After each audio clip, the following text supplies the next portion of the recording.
our streets safer, you probably wouldn't think of turning to the criminals who once ruled them, but that's what the Baltimore City Health Department is doing with its Safe Streets program. Yeah, it hires former offenders to walk the streets interrupting violence. And for the first time, and without a police escort, ABC2 News investigators are the first TV news organization trusted enough to go inside the program for a night on their streets. ABC2 News investigator Brian Kubler takes you where no cameras have ever been before. Baltimore is infected. If violent crime is a disease, then after years of a steady remission, it's starting to relapse.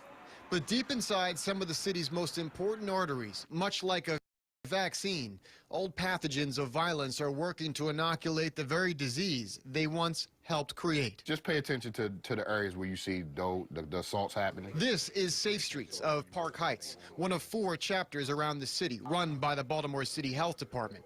In short, Safe Streets is a public health model aimed at curing violence as if it's a disease. No, sure.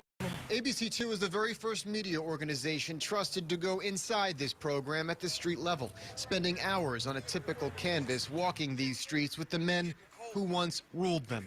Reformed now as outreach workers and so-called violence interrupters to spread a different message to the high-risk youth following their old path. But what makes them listen to you? Because I come from these streets. I grew up here. This where I'm from. I'm stopping another black brother from getting hurt. Another black brother from not going to jail. There's so many ways to throw away your life out here. Just try and stop that. Just try to show them there's a different way. Showing them a different way from the normal these incredibly tough streets have taught them. And walking through their small part of Lower Park Heights on a Thursday night, it didn't take long to see. What people don't understand is like all of this can become a shooter. That's right. Just from them just standing there. And while we were conducting this interview, it nearly did. In the background of our shot, you can see a Safe Streets outreach worker escorting a young man away from a conflict brewing on the corner. We agreed not to broadcast specifics, but just off camera, Aaron, the violence interrupter, was interrupting with a simple message to just walk away, challenging their instinct for violence, a way of life handed down over generations on these streets. A lesson many watching this may think is obvious, but the code of these streets is an altogether different reality. If we weren't right there, something definitely would have happened. So if we hang in a spot where something liable to happen, they know we standing there for something not to happen. Safe Streets data shows 96% of their mediations in Park Heights were, quote, likely or very likely to result in gun violence. And the reason why they don't has everything to do with who these men are. They are Safe Streets' credible messengers. These men have not been saints, each with extensive records, some violent, each from these very same streets from a different time in their lives. We got love for the community, we got love for the hood. That's why we do what we do. Imhotep, the oldest and supervisor, learned to walk with a limp, once paralyzed by a bullet in one of the very same corner stores we visited this night. Other transgressions carry their own street cred, immortalized in one of the most critically acclaimed shows about Baltimore's code of these streets. That's a big part of this, right? Major part. And you are a Barksdale of the Barksdales of The Wire, correct? I mean, that's a real thing. Yes, Your cousin was the character. Yeah, Avon is definitely the character. And you're his cousin. Yeah. So you know the life that you're trying to get these guys out of. Exactly. I can identify with it. And that's the credibility you guys drive from, correct? Exactly. Exactly. You need steel to sharpen steel. But the pen, as it most always does, may still prove mightier.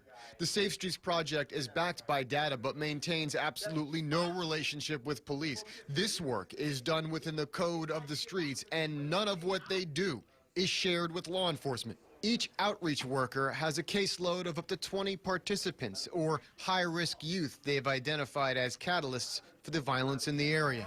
In less than a year, 20 of the 50 targets have gotten jobs. A re-education of social norms by, in most cases, the only type of men who have the experience to teach them. I'm told all my uncles buying guns. All my uncles sell drugs. When I come outside, all I see is people selling drugs, robbing people. That's all that's going on in these neighborhoods. A violent cycle these men have lived, but are now trying to break. Y'all go follow that man right there. I knew that young man seems a little boy, man. I try to stay on him, get him to do right and stuff like that, man. He a good guy. How's he doing? He got my head on right. That's what he's doing. The Johns Hopkins Bloomberg School of Public Health studied the effects of the Safe Streets program since it was replicated here in 2007. The 4 small sites where Safe Streets has been operating have shown, quote, consistent evidence of violence reduction.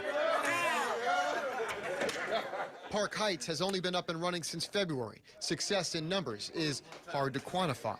But the campaign is already medicating a stubborn disease. When you're starting to talk to these guys, and there's that moment you can see in their eyes that it's clicking with them, does that happen? Yeah, it happens all the time. And how does that make you feel?